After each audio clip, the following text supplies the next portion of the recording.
이때로부터 예수 그리스도께서 자기가 예루살렘에 올라가 장로들과 대제사장들과 서기관들에게 많은 고난을 받고 죽임을 당하고 제3일에 살아나야 할 것을 제자들에게 비로소 나타내시니 베드로가 예수를 붙들고 항변하여 이르되 주여 그리 마옵소서 이 일이 결코 주께 미치지 아니하리이다. 예수께서 돌이키시며 베드로에게 이르시되 사탄아 내 뒤로 물러가라. 너는 나를 넘어지게 하는 자로다. 내가 하나님의 일을 생각하지 아니하고 도리어 사람의 일을 생각하는도다 하시고 이에 예수께서 제자들에게 이르시되 누구든지 나를 따라오려거든 자기를 부인하고 자기 십자가를 지고 나를 따를 것이니라. 다 같이 누구든지 제 목숨을 구원하고자 하면 잃을 것이요 누구든지 나를 위하여 제 목숨을 잃으면 찾으리라. 아멘. 어떤 목사님께서 교인들과 대화하는 중에 이 십자가에 대해서 설명하면서 십자가는 반드시 자기 부인과 함께 져야 됩니다. 그렇지 않으면 아무 의미가 없습니다. 이렇게 설명했더니 교회 중직인 한 분이 이렇게 대답하더랍니다. 맞습니다. 백지장도 맞들면 낫다고 자기 부인하고 십자가를 지면 무겁다 할지라도 같이 질 수 있을 겁니다. 이거 누군가 분명히 농담으로 만든 얘기일 겁니다. 그러나 우리 농담 가운데 숨어져 있는 이 시대 교인 중에서, 아니 지금 우리 이 자리에 앉아 계신 분들 중에서도 정말로 자기를 부인하고 십자가를 지는 것에 대해서 얼마나 심각하신지 그것을 우리 잘 생각해 봐야 될 것입니다. 저는 사람들이랑 이렇게 대화를 할 때 무슨 말을 하는지도 듣지만 저분이 왜 저런 얘기를 하는지도 깊이 생각을 하게 됩니다. 그런 마음을 가지고 제가 그동안 사람들을 관찰한 결과 열심히 믿는다고 하는 분들 중에도 두 가지 다른 부류가 있는 것을 발견하게 됩니다. 첫째는 뭐냐면 예수 그리스도가 삶의 수단이 되는 사람, 또 한 가지는 뭐냐면 예수 그리스도가 삶의 목적이 되는 사람입니다. 그리스도께서 삶의 수단이 된다는 것은 이런 뜻입니다. 우리가 하나님의 존재를 알고 예수 그리스도께서 나를 위해 십자가에 달려 돌아가신 것도 알고 부활하신 것도 알고 우리에게 영생이 있는 것도 분명히 아는 사람이 부자가 된다든지 어떤 명예나 권력을 추구한다든지 어떤 사소한 삶의 오락을 포기하지 않는다든지 심지어 천국도 내가 원하는 방법으로 내가 원하는 대로 디자인되기를 원하는 이런 사람이 있습니다. 그래서 이런 사람은 어떻게든지 주님을 자기의 마음대로 한번 바꿔보려고 그렇게 하는 거죠. 다시 말하자면 내가 그리스도의 것이 되는 것이 아니라 그리스도께서 나의 소유가 되기를 원하는 삶을 사는 거죠. 이런 사람도 기도하고 금식도 하고 자기가 쉽게 인정할 수 있는 그런 명령들은 순종도 합니다. 그러나 결국은 온전하게 주님의 소유가 되지 못하기 때문에 그 소유된 자에게만 주시는 하나님의 그 복은 제대로 받지를 못하게 되는 겁니다. 이것은 신자가 당하는 가장 큰 불행이 될 겁니다. 어떤 성도들은 완전한 성경도 없는 시절에 살면서 자기 삶을 온전히 주님 앞에 바치고 영생에 들어갔는데 우리는 온전한 성경을 가지고 있으면서도 천국 문 근처만 뱅뱅 돌다가 삶을 마치게 되기 때문에 그렇습니다. 그러면 예수 그리스도가 목적이 되는 사람은 무엇일까요? 그것은 뭐냐면 주님을 기쁘시게 하고 주님을 만족시키는 것이 그 삶을 사는 이유가 되는 사람입니다. 그러니까 내가 원하는 것에 따라서 주님의 말씀을 조작하거나 변개하는 것이 아니라 주님이 원하시는 대로 살기 위해서 내가 원하는 것을 포기하기도 하고 내가 정말로 싫어하는 일을 순종하기도 하면서 그렇게 주님의 뜻을 이루는 겁니다. 이게 주님이 목적이 되는 삶이 되는 것입니다. 여기 계신 모든 분들이 이런 삶을 살아가시기를 간절히 축복합니다. 자기 부인이란 것은 뭐냐면 이 주님의 뜻을 이루기 위해서 내 뼛속까지라도 바꾸려는 그 노력을 말하는 겁니다. 내 모습 이대로 주 받으시옵소서 이런 찬양이 있죠. 그런데 이 찬양은 무슨 뜻이냐면 나는 부족하지만 이대로 주님께서 받아주셔서 마음대로 고치시고 마음대로 쓰시옵소서 이런 말입니다. 그런데 요즘의 신자들은 이 말을 나는 이거는 죽어도 못 변하니까 주님이 가져가서 쓰시든지 아니면 나도 할 수 없습니다. 어떤 이런 말로 그런 자세로 주님 앞에 나가는 사람들이 많은 거죠.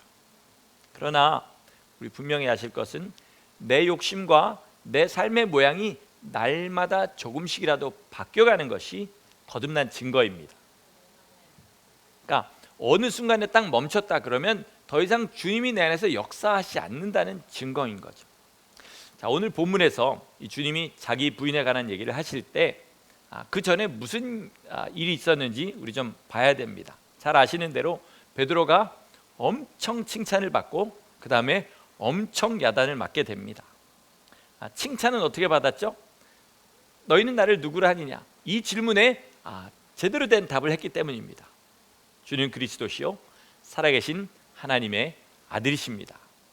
이 대답은 우리가 너무 많이 들어서 잘 알고 있지만요, 이 시대를 살던 유대인들한테서는 절대로 나올 수 없는 그런 답입니다. 그렇기 때문에 사람은 절대로 알 수 없는 것을 하나님께서 하셨기 때문에 그것을 기뻐하시고 주님께서 칭찬하신 거죠. 그런데 문제는 다음에 벌어집니다. 예수께서 뭐라 그러시죠? 오늘 본문에 읽은 대로 이제 내가 십자가에 달리고 사흘 만에 부활할 것을 이렇게 알려주셨더니 베드로가 뭐라 그랬습니까? 주여, 이 일이 절대로 주님께 미치지 못하리이다, 이렇게 얘기했습니다. 그랬더니 사단아 물러가라, 너는 나를 넘어지게 하는 자로다.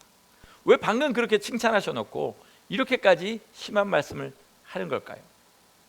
여기 계신 분들은 다 사흘 정도는 이렇게 금식을 해보셨을 거라고 믿습니다.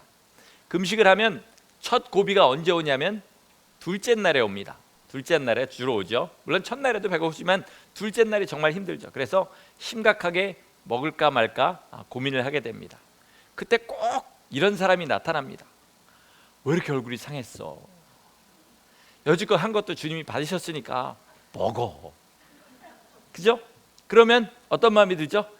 마침 나도 그런 생각을 하고 있었어요. 이거 하나님 주신 응답이네. 그리고 먹어버리는 경우가 많이 있습니다. 그러면 먹고 나서 정신 차리고 보면 그 사람이 천사가 아니라 마귀였다는 사실을 알게 되죠.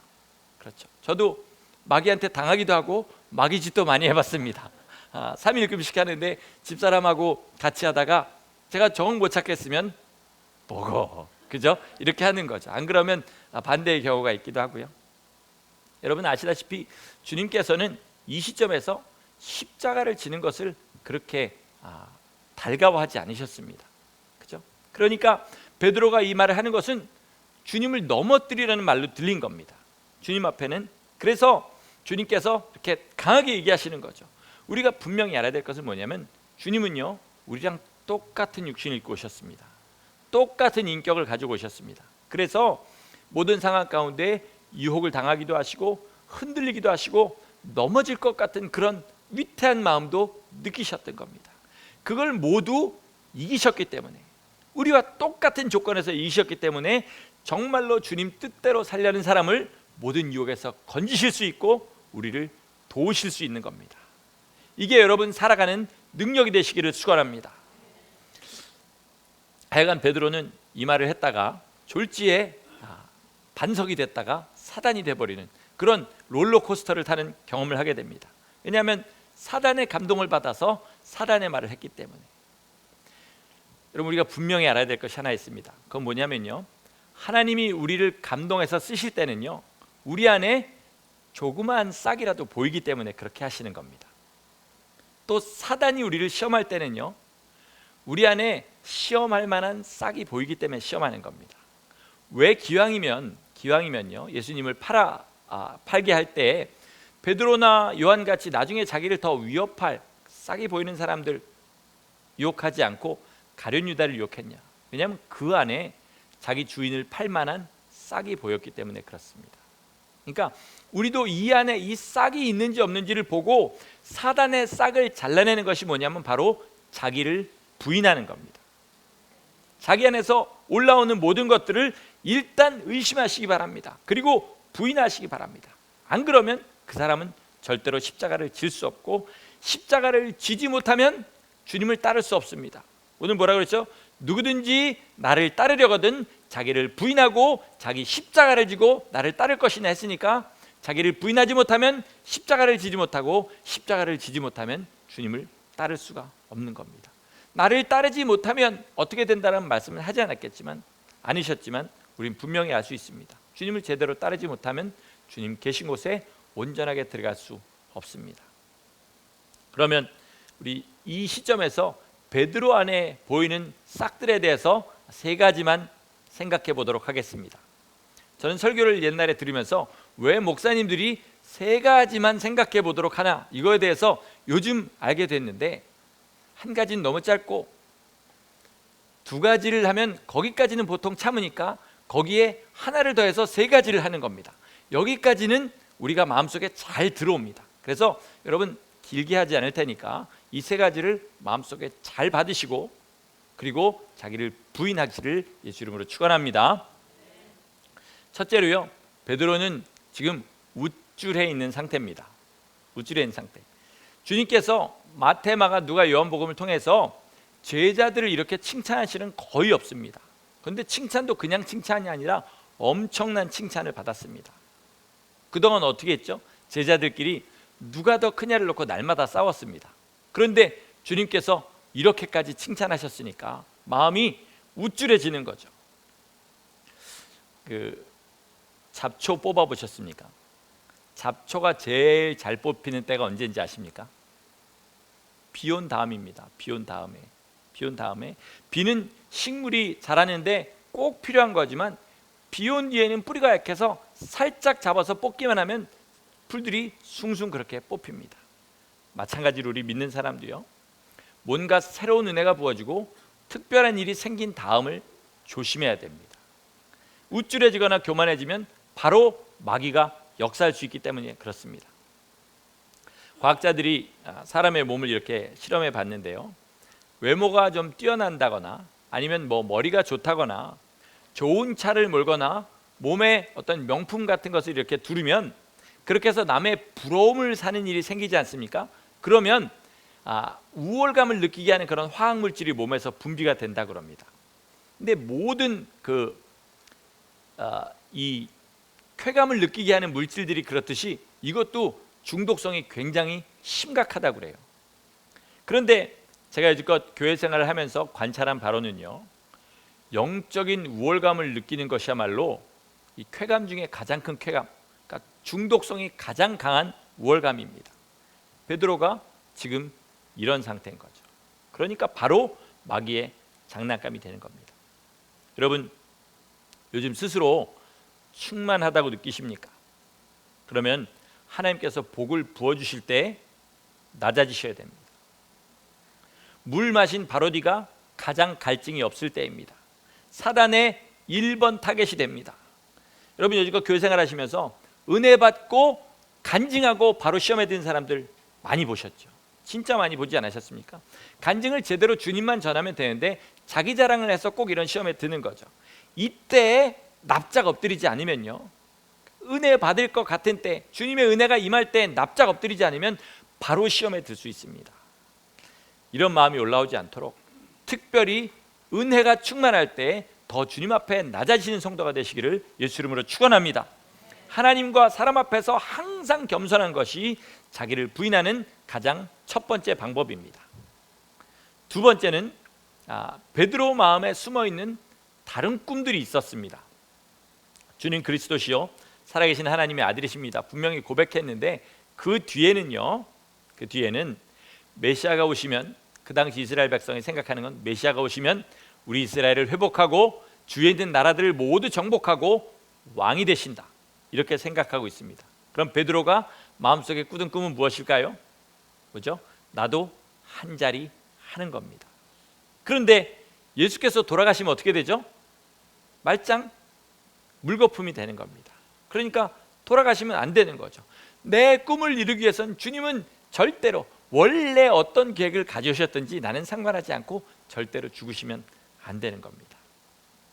우리는 조직에 몸담고 있으면서, 여기서 말하는 조직은 그 조직이 아닙니다. 하여튼 조직, 이런 조직에 몸담고 있으면서 또는 어떤 친구 관계에서 뭔가 항상 보면 껄쩍지근하게 다른 꿍꿍이를 가지고 있는 사람들을 많이 봅니다.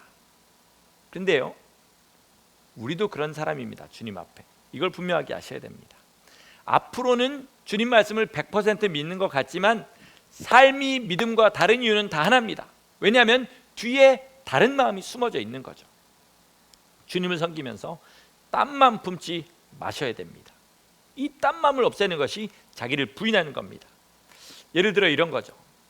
주님이 곧 다시 오신다고 그러는데 혹시 나 죽은 다음에 오시면 어떻게 해? 그럼 이렇게까지 열심히 할 필요 없는 거잖아, 이렇게 생각할 수 있습니다. 그러나 중요한 건 뭐죠? 내가 살아있을 때 주님이 오시던 죽은 다음에 주님이 오시던 우리는 반드시 주님의 심판 앞에 선다는 겁니다.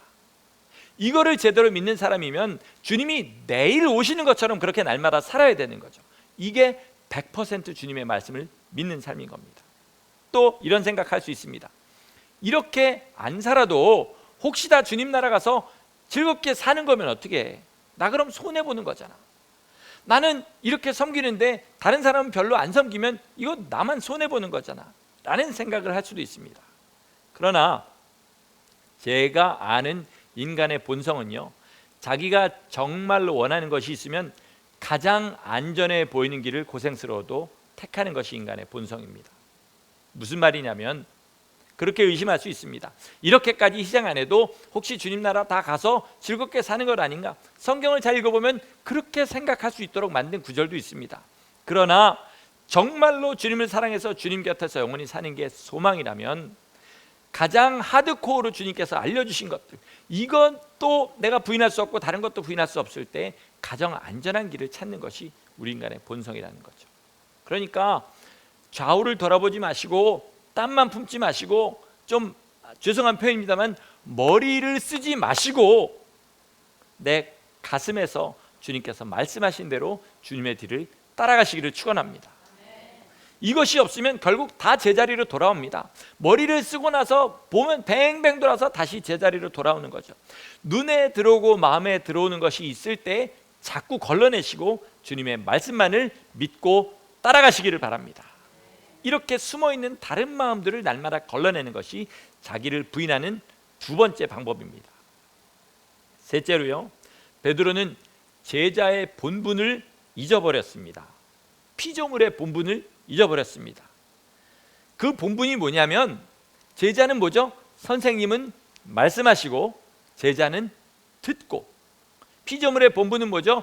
창조주는 명령하시고 피조물은 순종하고, 이게 본분입니다. 여기서 주님께서는 십자가에 달려 돌아가실 것을 통보하신 겁니다.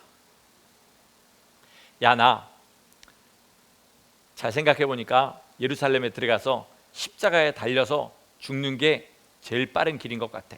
너는 어떻게 생각하니? 이렇게 물어보신 게 아니라는 거죠. 그럼에도 불구하고 베드로는 감히 주님한테 충고하는 겁니다. 그러시면 안 됩니다. 잘못 생각하시는 겁니다. 하나님은 전지전능하시기 때문에 말씀을 주실 때 우리의 의견을 물어보지 않고 주십니다. 그죠? 왜냐하면 하나님은 완전하고 거룩하신 분이고, 그러므로 그분의 말씀도 완전하고 거룩합니다. 우리가 이런 주님의 말씀을 따라서 사는 방법은 두 가지가 있습니다. 하나는 뭐냐면 깨닫고 순종하는 것이고, 다른 하나는 뭐냐면 순종해서 깨닫는 겁니다. 어떤 게 더 빠르겠습니까? 순종해서 깨닫는 것이 훨씬 빠릅니다. 깨닫고 나서 순종하려는 사람은요, 제자리 걸음을 하든지 아니면 거북이 걸음을 할 수밖에 없습니다. 왜요? 하나님의 명령과 하나님의 뜻은 사람의 머리와 사람의 생각으로는 이해할 수 없는 것들이 많기 때문에 그렇습니다. 반대로 먼저 순종하고 깨닫는 사람은요, 미련하고 맹목적으로 보이고 정말 죽을 고생하는 것처럼 보여도요, 그 순종을 통해 깨달은 말씀이 심장에 박힙니다. 그렇기 때문에 시간이 지날수록 세상이 감당하지 못하는 그런 믿음으로 자라게 되는 거죠. 여러분, 먼저 순종하고 깨닫는 복을 받으시기를 바랍니다. 사무엘하 6장을 보면요, 우리 눈으로 볼 때는, 저도 이거를 이해하는 데까지 상당히 오랜 시간이 걸렸는데 정말 말도 안 되는 죽음이 하나가 나옵니다. 그것은 웃사라는 사람의 죽음입니다. 우사. 참고로 이름은 웃기는 사람이라는 그런 뜻이 아니고 다윗의 신하의 이름, 원래 원어는 우샤라는 그런 이름의 사람입니다. 엘리 시대에 여러분 잘 아시는 대로 이스라엘이 블레셋과 싸워가지고 지게 됩니다. 그리고 뭘 뺏기죠? 법궤를 뺏깁니다. 법궤를 뺏겨요. 그리고 사무엘과 사울의 시대를 다 지나도록 법궤를 되찾지 못하는데 다윗이 블레셋을 쳐서 멸하고 그 법궤가 있는 지역을 탈환하게 됩니다.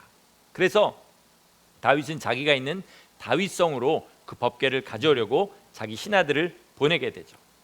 그래서 소가 모는 수레에 법궤를 실어서 가져오고 앞에는 아효라는 그 신하가 앞에 걸어가고 뒤에는 우사가 그것을 호위하고 걸어가게 됩니다. 근데 중간에 소들이 갑자기 미쳐서 날뜁니다. 그리고 수레에서 법궤가 떨어지게 생겼습니다. 여러분 같으면 어떻게 하시겠습니까? 당연히 법궤가 떨어지지 않도록 손으로 잡았습니다. 그런데 하나님께서 그를 죽이신 겁니다. 이해가 가십니까? 이유는 간단합니다. 이유가 뭔지 아시죠? 법궤는 손으로 만져서는 안 된다는 명령을 주셨기 때문에 그렇습니다.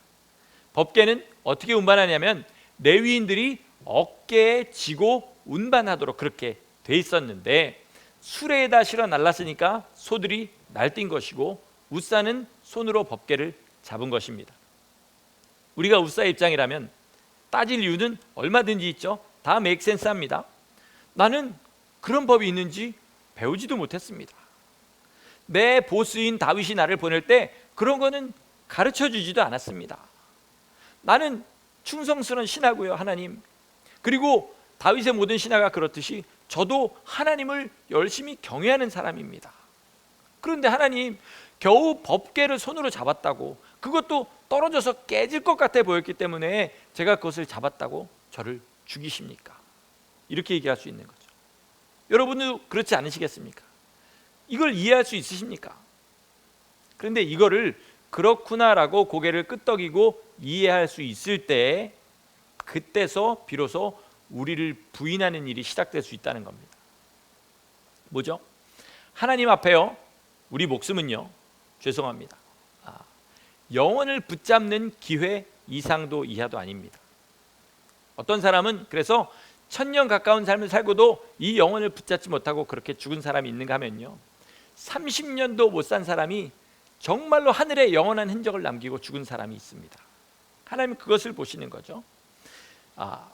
저는 우사의 충성은 충성대로 하나님께서 기억하시고 하나님을 경외한 것은 경외한 것대로 기억하셨을 것을 믿습니다.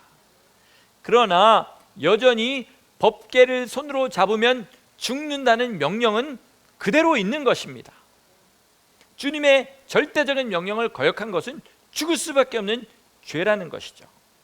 여러분, 이스라엘은요, 하나님께서 그 진 안에 거하실 때, 그 안에서 하나님의 영광을 온전하게 보여주실 때 가장 강성하고 가장 평안하고 그 하나님의 영광은 이방에까지 비추게 돼서 이방 사람들도 주님 앞에 나오는 그런 도구로 쓰임을 받았습니다. 하나님 앞에 가장 중요한 것은 이것입니다. 이스라엘을 사용하여서 이스라엘도 구원할 뿐만 아니라 이방의 하나님의 이름을 선전하는 것, 이것이 하나님께 중요한 것인 거죠. 그러기 위해서는 그 백성이 하나님 뜻대로 순종하는 것이 가장 중요하고요, 하나님의 방법대로 계속 살아나가는 것이 가장 중요한 겁니다. 그래서 그 뜻은 사람의 상황이나 환경이나 조건에 따라서 변하지 않는다는 겁니다. 가끔 제가 당황하게 되는 경우가 있습니다. 성도들하고 이렇게 얘기를 하다가, 뭐냐면 하나님 너무하신다, 저분 믿음에 이런 말을 하면 안 되는데 라는 생각을 하게 되는 거죠. 여러분, 혹시라도 여러분 삶에서 이런 비슷한 말 하는 분이 계시다면 여러분 이거 분명히 아시기 바랍니다. 이게 무슨 뜻이냐면요, 하나님 너무하신다는 뜻이 무슨 뜻이냐면요, 하나님께서 뭔가를 잘못하고 계신다고 충고하는 말입니다. 예전에 83살 먹은 할아버지하고 80살 드신 할아버지하고 두 분이 싸우는데 83살 먹은 분이 나이도 3살이나 어린 게 버릇없이 이렇게 불평하는 모습을 봤습니다.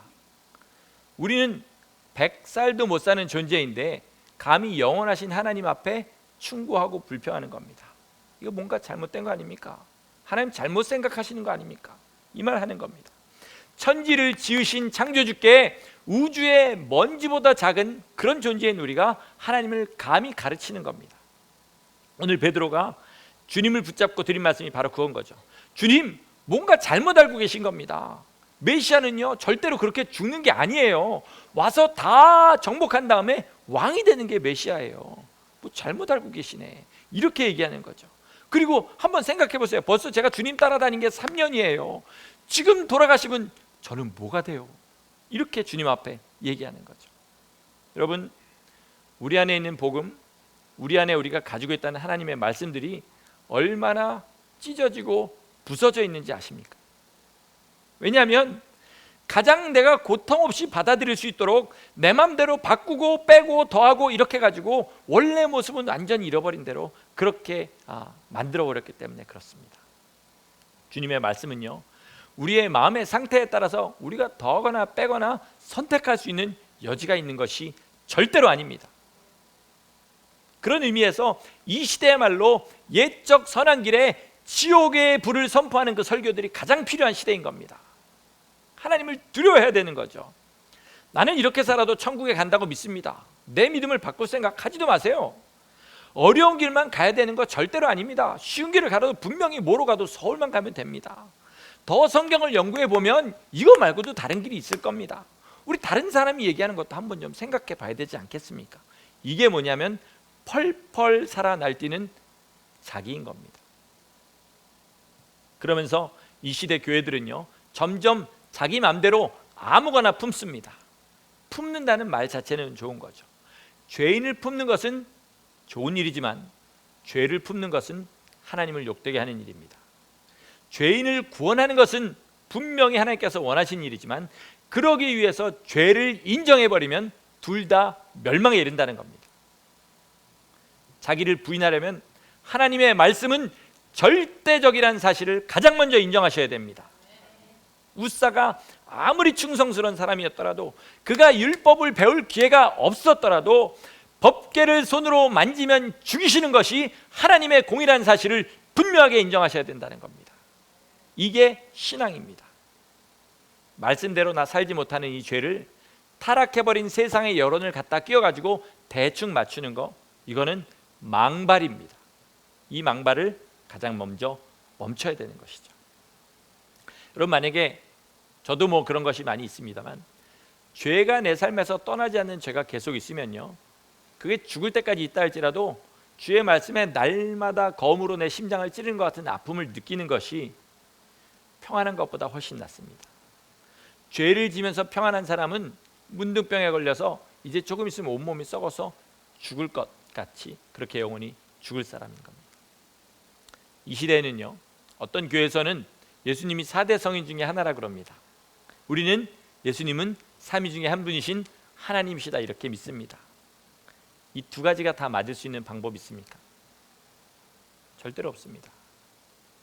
이것만 그런 게 아니라 주님의 모든 명령이 그렇습니다. 주님께서 말씀하실 때 두 가지 다른 것을 명령하신 일이 없습니다. 주님의 의미는 단 하나입니다. 이것을 순종하든지 아니면 불순종이라는 거죠. 다만 주께서 무엇을 허락하셨냐면 불순종한다 할지라도 회개할 수 있는 기회를 우리한테 주셨습니다. 이게 은혜인 겁니다. 말씀을 정리하겠습니다. 히브리서 13장 8절은 이렇게 말씀하십니다. 뭐라 그러냐면, 앞에 있죠. 우리 같이 읽겠습니다. 시작. 예수 그리스도는 어제나 오늘이나 영원토록 동일하시니라.